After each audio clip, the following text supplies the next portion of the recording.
Bonjour, conscious being. I'm here with the one and only Carol, a very special friend to me, opened a lot of doors. And finally, I'm going to ask you, what is your soul purpose? Okay, interesting question. So I'm the founder and creator of the Possibility Hub. And the purpose of the Possibility Hub is to take people beyond the boundaries of who they believe themselves to be and open up to new possibilities. Because if you think about it, from the moment we're born, we're given a name, placed into a religion, sent to school and taught a history that may or may not be true. And then we're tested on that history. And if we get it right, we're the star of the class. And if we get it wrong, we're not. And that, creates boundary conditions and, perpetrated by the mass conditioning and programming that we go on and go through in life. So we're already placed in a very limited box, in a paradigm. And so for me, it's being that role model as well to take people beyond that. So if you think about, if you have a glass of water, then the water is contained within the glass. But if you take away the glass, then the water can't be recaptured back in. It spreads everywhere. So that's my purpose, to help people realize they are more than they've been taught and told, more than they think they are. And so that's the reason that I always continually for myself push those boundaries and say, it can be done. Yeah. How does it impact the world, the work you do?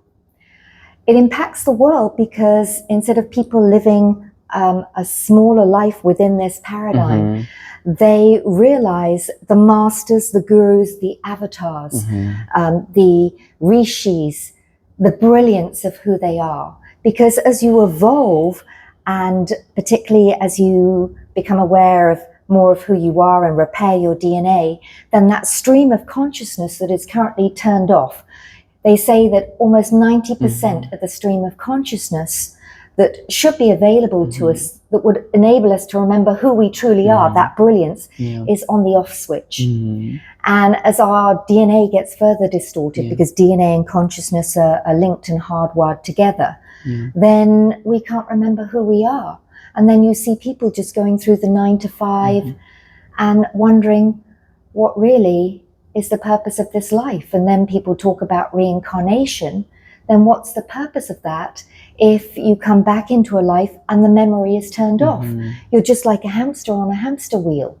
So it's helping people remember who they are. And I stress that word remember because it's like bringing all of you together back again. And my latest book is going to be called Reimagine. Because Tell us more about that. Who you are, because in the word imagine is I am, the magi, the magician. And anytime you use like an ing or an ine at the end of the word, it takes you inwards. Our language is fantastic. So learn in, heal in. So we gotta use more of the words with ing in the end, right? Well, they call it spelling because spelling is magic. Spelling. Language is magic. And this is the reason that understanding the words that you use on a regular basis are so important. So when you say my soul purpose, it's all of that and it's more. So brilliant. What's the best thing ever happened in your life? The best thing. I love to ask this question. I'm curious how people see their life, how grateful they are, and if they really remember the gifts they received over the years. The gifts that I received were having parents who were very open, particularly when I hear so many people had challenging childhoods. And I had parents who were very aware and awake. And it was only later, actually, that I learned from my mother and through the grandfather and everything that they were also interested in philosophy. Madame Blavatsky, Alice Bailey. My mother used to go to the lectures on Ouspensky and Gurdjieff. And so although our branches of the tree went in different directions, there was still a kind of like an understanding. And here's something curious. I've just got my PhD in quantum morphogenetic science. Doctora. Exactly, doctor to doctor. And it was quite an achievement Yes. for me because I didn't go to university. And of course, now I'm so grateful because I studied with an alternative academy. So what was really strange is how that came to be. Many years ago, it was probably about 2015, 2016, I came back from a course in Sedona. I love learning. Love Same here. learning. That's why I always meet. You know, my friends call me a bit of an addict, but I do love learning. As if I was always seeking and searching for something, not realizing that it really is in. Yeah. Anyway, I was visiting my mother in England, and she showed me a manual, a big manual that she had, and said, you may be interested. It was from a course that she'd been on about 25 years previously. So we're talking over 30 years ago now. Anyway, the following year or later that year, I came back here and I saw that there was a free lecture going on at one of the places here. And I went. And when I went, as soon as I walked in, I got that kind of like bing, bing, bing, bing, bing. There's something more to learn here. And that you have to mentor with this person. Yeah. And so I went to see him the next day. During our discussion, he had to take a telephone conversation. He said, oh, while you wait, just look at this manual. And I went, it's the same manual my mother had shown me. So the signs everywhere. I went home and called my mom. I said, Mom, get that manual, show me. You know, and we were on Skype. And his name was on the manual. She'd attended a program with him 25 years previously with his then wife, Ashiana Dean, who wrote about the Voyagers 1 and Voyagers 2 series and Kelontic science. So I studied with him for a while, but that also led me to the Bioregenesis Academy, where I've been studying for the last 3 or 4 years with quantum morphogenetic science, which, as I shared with you earlier, people go, oh, science, physics, oh, as I would normally. But really, it's very left of center. It makes you challenge a lot of what we've been told and taught, not just in school, but also in the spiritual community as well. You see the misinformation that's out there. You get very discerning. So it teaches you about our true cosmic history, the 15-dimensional time-space matrix within which we are, our multidimensional anatomy, the true anatomy of our DNA, because it is multidimensional and connected to consciousness. And when you start to understand all of who you are, the magnificence of who you are, you know, from the soul level, the spirit level, the oversoul, the avatar, the rishi, or the Buddha level, all the way back up to source, and understand the step down process from the sound and light fields into matter.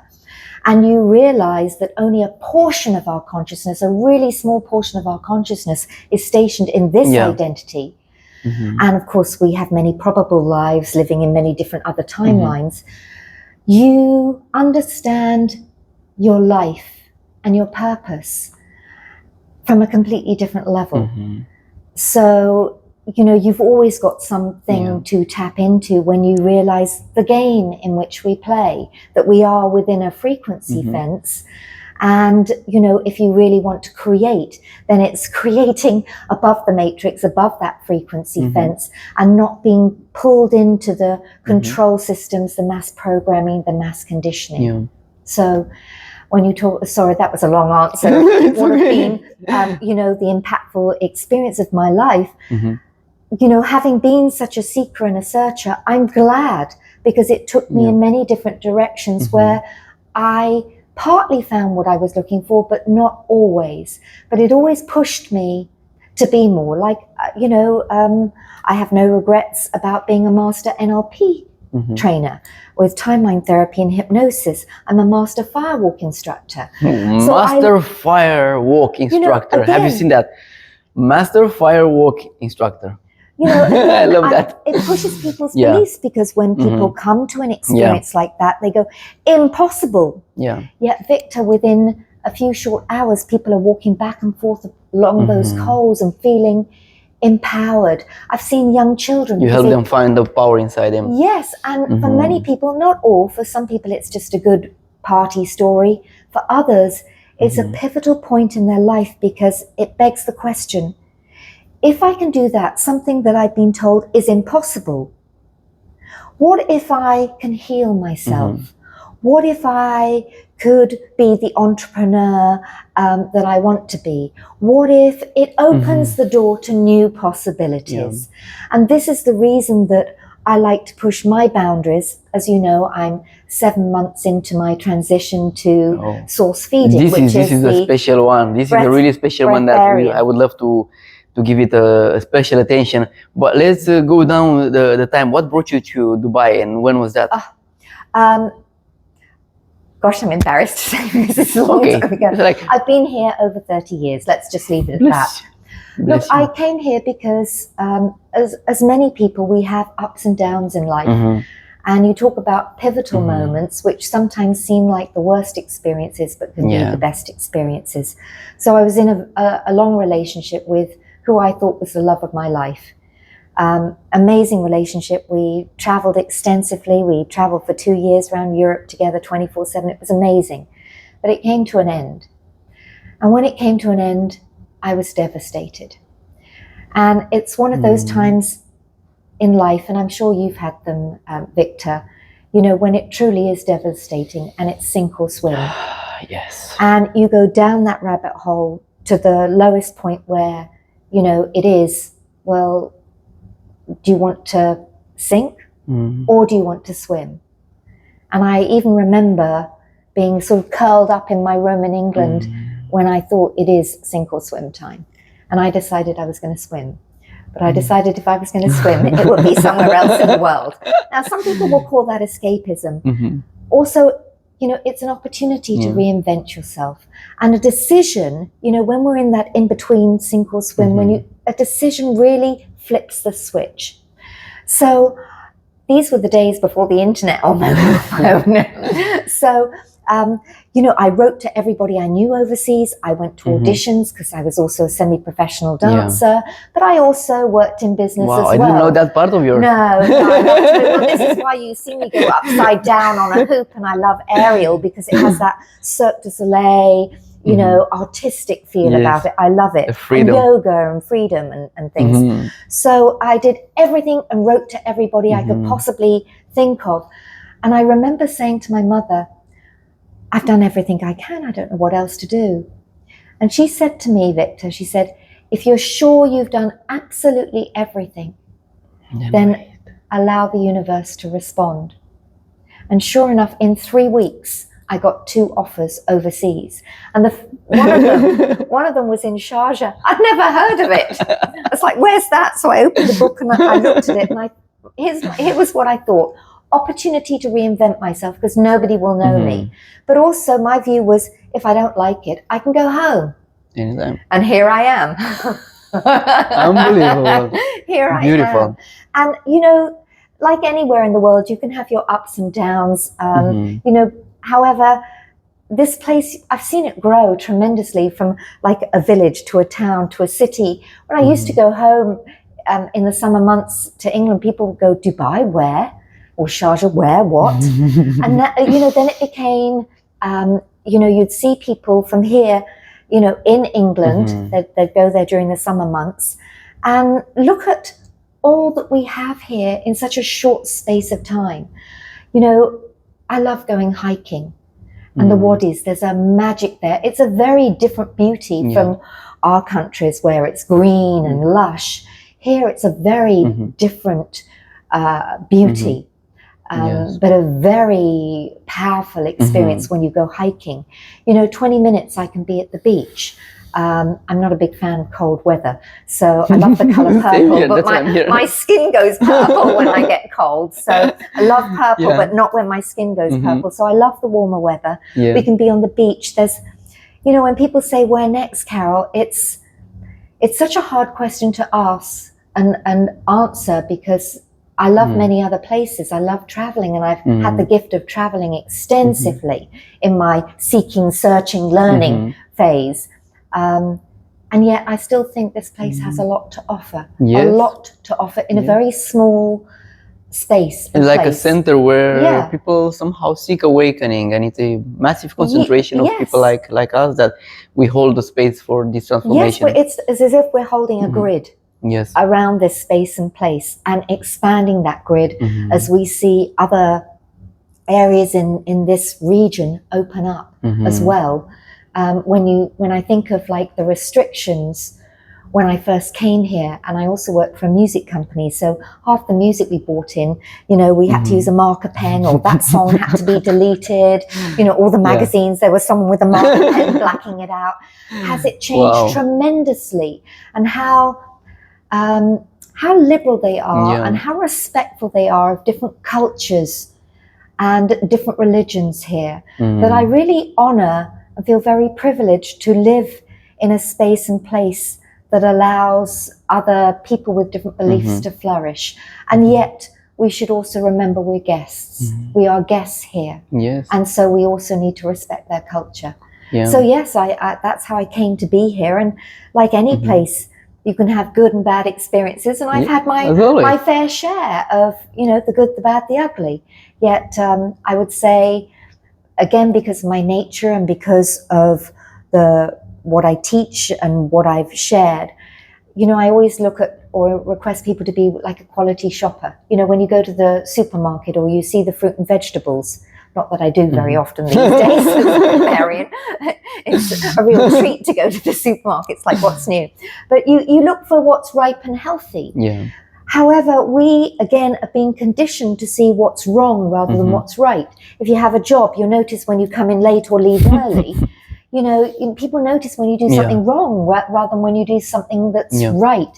So it's my nature is to look for the best in situations.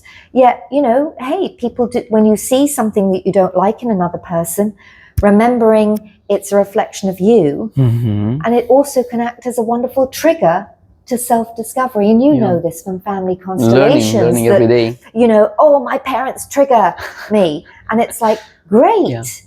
What an opportunity to learn something more, because as I said to you earlier, there's a reason that the indigenous tribes always honor their ancestors, because you are the ancestor, you are the great-grandmother, you are the great-grandfather. It's all you. Yeah. Beautiful. And all these years in Dubai where you were facilitating healing and transformation for the people that came your way. Not all the time. So I've always had that entrepreneurial spirit. I taught yoga, fitness. I bounced up and down on a step for years. You know, I also worked, when I first came here, I worked at a club in Sharjah, so I did a lot of the children's activities in the summer, and theatrical. Also worked in music, which was fantastic. And then I moved into training, learning and development. And that, you know, to me, you have to walk the talk. So if you're in front of a group, you need to know your stuff, because they're going to challenge you. You know, they intuitively know your weak spot. So if you say, gosh, I hope nobody asks this question, they're going to ask that question. That's the nature of it. So you don't have to be here, but you have to be an expanded level that you can understand where that question comes from. Because as you know, when people ask questions, that's the surface structure. It masks the deeper level questions. So to have the ability to understand from an energetic field of where that deeper level question comes from. So learning and development was a huge leap forward, because, you know, you have to, you don't want to fail on your feet in front of people. And then it moved me into public programs, which I'd never done, because I became a master trainer of NLP, and somebody said, oh, can you do an introductory program? So I did. She got a group of people together. And then somebody said, well, Carol, where would I do the full practitioner certification? And I said, I can do that. So that started 18 years of running NLP certification programs, at practitioner level, master trainers training, because at that time there was hardly anybody doing it. And I've always looked for things to bring in something new, like the firewalking. There was nobody else doing that now. Now there's a few other people running those here. So I did those for many, many years. However, we evolve, we grow. To me, NLP is such a foundation for so many areas in your life. However, it also helps you, you know, always ask the questions, what's more? What's more? And so because of that curiosity in my nature, I've swayed between the spiritual side and the scientific side, and to find what really works, because one size doesn't fit all. Of course. You know, you talk about lycra and stretchy material. One size really doesn't fit all. And, you know, it's like food. Some people like sweet, some people like savory, some people like this, other people will go, no, it's like music. Some people say, oh, love that. Other people, they hate it. So one size doesn't fit all. What I did want to find was, and one of the reasons I loved NLP so much was, it's not a do-to thing. You know, and you know this, when people come for healing, it's like, fix me. Yeah. And they take no responsibility. Yeah. The thing about all the modalities that I've always worked in is they have to be do to, or do with, not do to. In other words, you know, it's understanding that if you can create this situation in your life that you're not comfortable with, that means you are a creator, hence the creator series, which means you can create something different. But when people have a challenge, they often come, it's like having a torch in a dark warehouse. You can only see what you shine the light on. Yes. And so if you have a problem, it's like, that's all you see. Problem, problem, problem, problem, problem. So, you know, in healing and in helping people, it's taking that torch and shining it in different areas of that warehouse so they can say, oh, there's that possibility, there's that possibility, there's that possibility. And which is bigger, your problem or everything in the whole universe that's not your problem? So for me, it was always, when I was seeking and searching, it was to find tools and techniques that are practical, that are usable, that I can share with people, that work. And now, in quantum morphogenetic science, to take things and elevate people to a whole new level of evolution, because right now, with the state, oh, we got a bit of livestock there. Right now, with the state of the mass programming and conditioning, the state of the toxicity in our food, in our water, in the supplements that we take, our DNA is being further distorted. If you understand our true cosmic history, there are a lot of distortions in our DNA through digressed races, and some of it was also done for our own protection, to stop us in the de-evolution practice. But if you understand who we truly are and the evolution process, then you know we are at a critical stage in repairing our DNA. The food that you eat further distorts your DNA, and we know that from so so many people are sick, have gut issues. So many people are sick, not just physically, mentally, emotionally. So for me, it's not just a physical detox and parasite cleansing, it has to be the whole thing. And you know this from family constellations. Learning every day.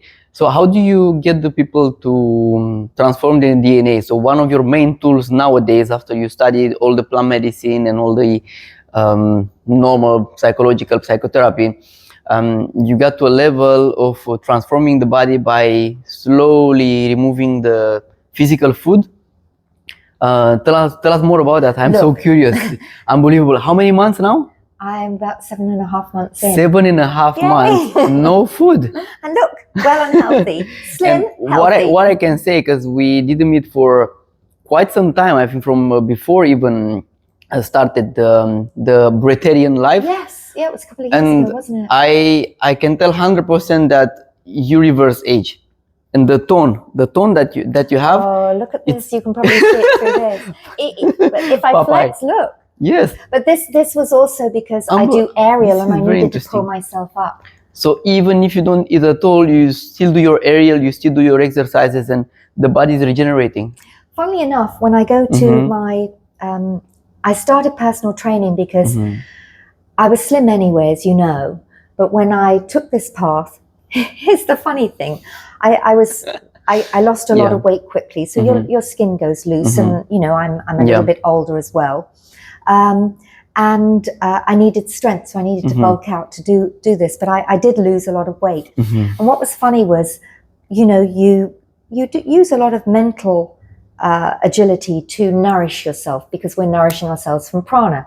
And by the way, there's different levels of source feeding. I'm a level 3, which means I do have diluted juices. I'll have a cup of tea. I may eat once a week or once every couple of weeks, or a piece of chocolate for taste. So it's not that you're giving up food for life. And I can choose if I want to eat or not. But it was funny when I came back, because I was very, very slim, and I thought, okay, I'll focus on being my ideal weight. And in my mind, I was thinking to go up another couple of kilos. Yeah. My weight went down. And I went, interesting. And my first thought was to get a little bit, but that's too low. And then, Victor, I found that I felt really good on it. And that I like being really slim. As I said, I was slim before. I'm just slimmer now. I like it. And when I go to the gym, I find even if I've had diluted juice before, it doesn't work for me. I need to go with empty. Just empty. And then I may come back and have a diluted juice. So only with the water, right? Yes. And know, the water I have is usually deuterium depleted water with distilled water, and then I remineralize it. However, this path also means the deuterium levels in your water drop. Deuterium, although it's only found in small levels in water, it's one of the main causes of aging, and it creates heavy water. It's a whole subject in its own right, so I'm not going to go down that rabbit hole, because then you need to understand about hydrogen, and there's a lot more about hydrogen in water. So source feeding and the breatharian path is really very much about finding your own path. There is no 8-day, 10-day, 21-day process that will magically transform you into this. And many people say, oh, I love my food. You don't have to give it up. There's different levels. But it is a spiritual initiation. So Jasmine, one of the foremost proponents in the world, says, unless you're at a particular level of awareness, you won't be able to hold the frequency. And when I first got back, Victor, I was all over the shop. I think it was at that time you asked to chat with me, and I was all over the shop. I was very, very dizzy. And how long was already in the process? That was when I was first out. We were asked to keep a 2-month protocol of only liquids, to stop chewing. Chewing is a habit. To rest this muscle for 2 months. But for the first 2 weeks, I was all over the shop. Well, if you look at chaos theory, it's chaos that creates evolution. And I'm sure you're aware of cymatics. Cymatics gives a visual of how frequency, sound, impacts matter. So if you look, or take a metal tray and put salt on it, key in a frequency, it goes into chaos. So it starts to create patterns. And then it aligns with the frequency. So for me, coming out of the last experience, and I've been on a couple of these retreats, I was in chaos because the frequency was shifting and changing. And then when I aligned, everything started to flow. I started getting my strength back.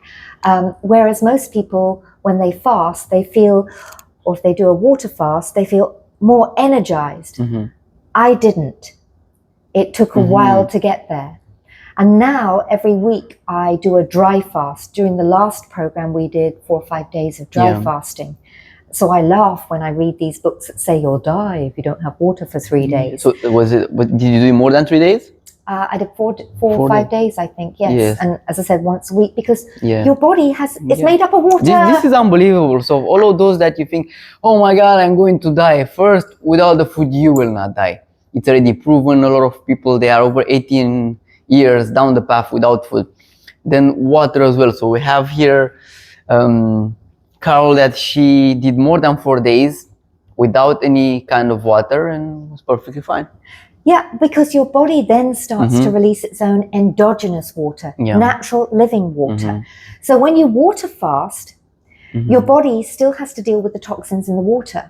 But when you water fast, they say, when you dry fast, 1 day of dry fasting is equal to 3 days of water fasting. So you release stem cells, your body heals. There's a Russian doctor called Dr. Sergei Filanov who does 11-day dry fast for people who have physical dis-ease. And then one other thing I just want to correct, when you say when you're not eating, you will not die. This isn't for everybody. Yeah. It is an initiation. As I said, it's more than just physical, it's spiritual, it's mental, and it's emotional. We come from spirit. You need to, when you're healing the body, you can't dismiss if it's coming to the physical. If you go to an allopathic doctor, they'll treat the physical, but you have to treat the mental and the emotional and spiritual bodies as well. So when you say I'm not eating, I am eating. I'm eating all the time, just in a different way. Because prana exists. So music nourishes me. Breath work nourishes me. Funnily enough, somebody said, so if you're hungry, do you sit down and do a breathing technique? No. I thought that was a funny question, but honestly quite valid.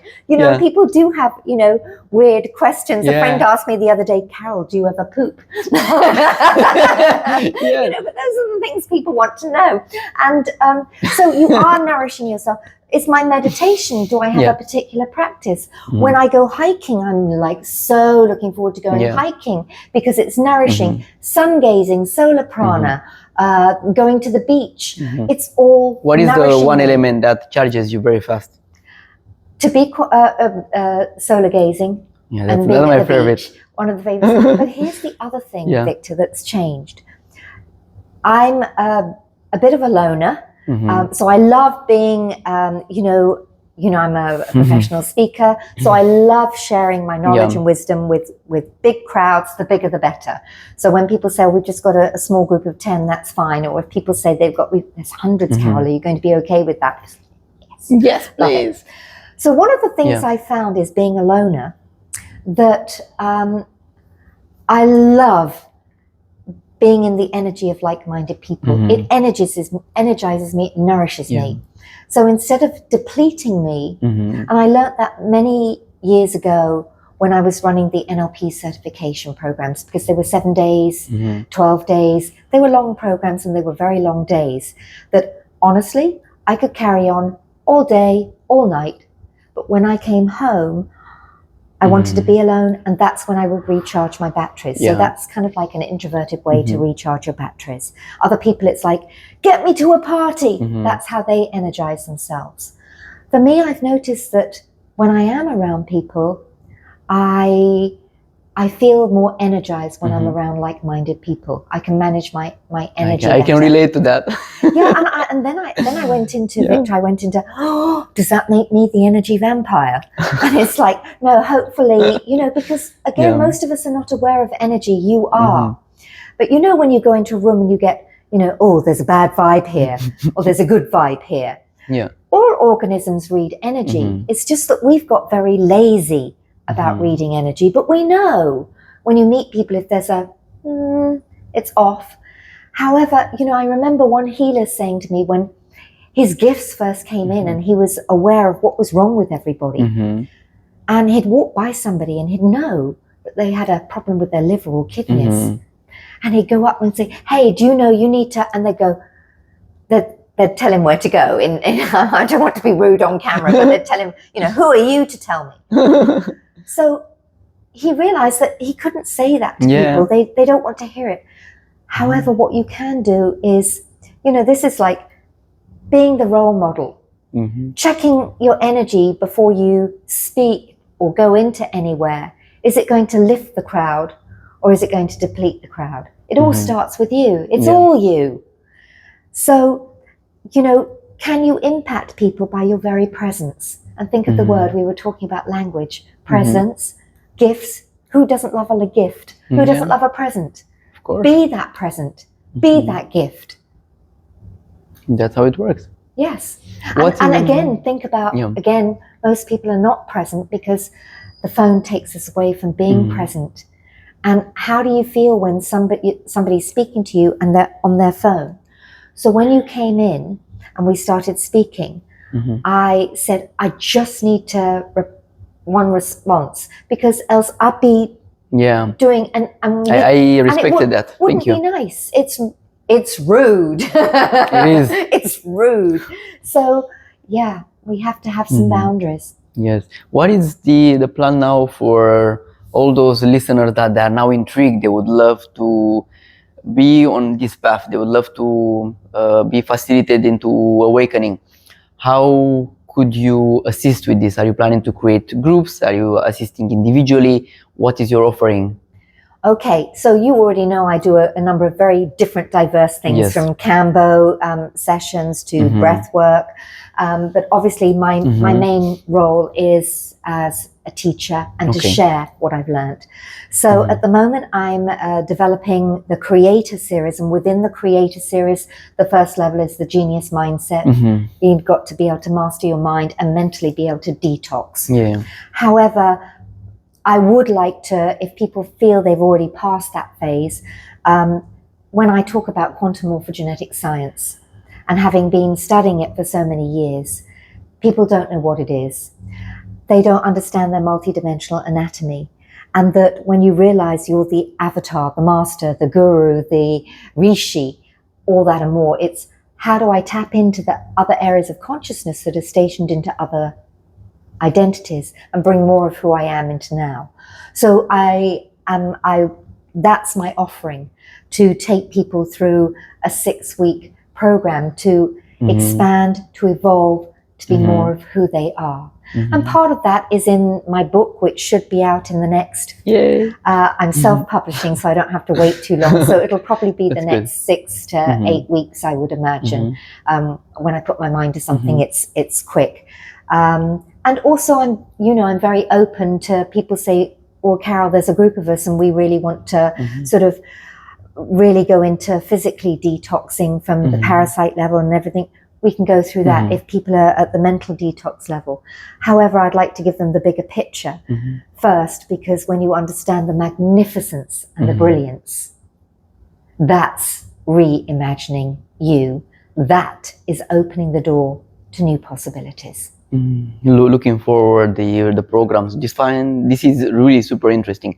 So first we'll detox the whole body, physical, mental, spiritual, and then we start to elevate to the different practices. And it's I feel it's also useful to start with the big picture, to understand who you are from a multidimensional perspective, our true cosmic history, the time-space matrix that we live and you inhabit. Because when you know the bigger picture, you understand the purpose of doing this, this, and this. It's not just to, heal your gut or anything like that. There's a much bigger purpose in reconnecting the strands of your DNA. And also understanding the jargon and the misinformation that's put out there, and the death science technologies that are used often in spiritual communities, and actually they lead you further away from source rather to source. So, when people talk about ascension, there's a lot of misinformation. Where do you think you're going? Are you going anywhere? When people talk about multiple timelines, do you understand what timeline you're on and how to access that? When people talk about opening portals, most of the portals are compromised. So do you know what you're opening up to? And do you know what you're really allowing in? Because a lot of people this is in the spiritual community go to experiences and end up in a worse state rather than a better state, because they've opened themselves up to all sorts of attack. So unless you understand the bigger picture of who you are and your magnificence, you won't know how to clear your field, the cords, the attachments, that, you can ask somebody to do it for you. But you can be recorded the next day. You can be, have an entity attack. You need to be able to understand how to do this for yourself, to be clear, as you are, because you work with energy, you see it, you feel it, you hear it. You know when your energy is out of whack and how those lines work. And the meridians, not just in the body, but they extend far beyond the body. You know this and understand this. Amazing. So what are the tools? So besides the theoretical part to understand the process, will be the detox part with the deuterium depleted water with the fasting? Parasite cleansing is the physical part first, but there's so much more. And as I said, from my thesis and my study, My thesis was bioregenesis of the human DNA blueprint through source feeding. Even in 2015, there was a study on a lot of the supplements that we take because our food is depleted, that you might as well still flush them down the toilet. Yeah, Are they're they not really being working? absorbed. Even the IVs, do they really work? They're not really compatible, so the body rejects them. So are we putting more in instead of, when you're unwell, your body doesn't want to eat. It's your friends say, oh, you must eat, you must eat. It's being able to, when you understand who you are, let your innate wisdom, abilities kick in, and you'll because you'll be able to healing all that you need, and you'll know what your body is crying out for, what it needs, what it doesn't need. And so you'll also learn to be a lot more discerning. You'll learn, does that information sit with me? And look, we all go through stages where, you find something and think, this is it, this is it, this is it. But do you have the courage a year down the line to say, it was good for me at that time, and it's not good for me at this time? So it's like forgiving yourself. When you think back, you've been the good, the bad, the ugly. Are you able to say, that's just who I was then? And now I'm this person, and this is what sits with me. So one of the most important things is learning discernment, learning your own truth. So you're not guru worshipping. You're not going, oh, I have to follow this, I have to follow that, and spend so much money. Oh my goodness, so much money. Yeah. And for what? So I've been very blessed, Victor, with some of the people who've come into my sphere, like the story I shared about my mother going to this program 25, 30 years ago, and then me meeting that same person, and he's a good friend now, a very good friend. He's writing the afterword to my book. Wow. So that's how good he is, because he understands, he taught me a lot of what I'm sharing. So yes, my path now is to go out and share more about who we truly are. I love this. And I'm so excited about, what we can do together, and seeing your path change, Victor. It's incredible. Well, we are in this together, and if you feel the resonance, if it touches to the core, that what Carol is talking about, please reach out. And there are many ways of developing, of growing, or repairing your DNA, and I really resonate with what Carol is teaching, and I would love for everyone to reach out and be part of the program.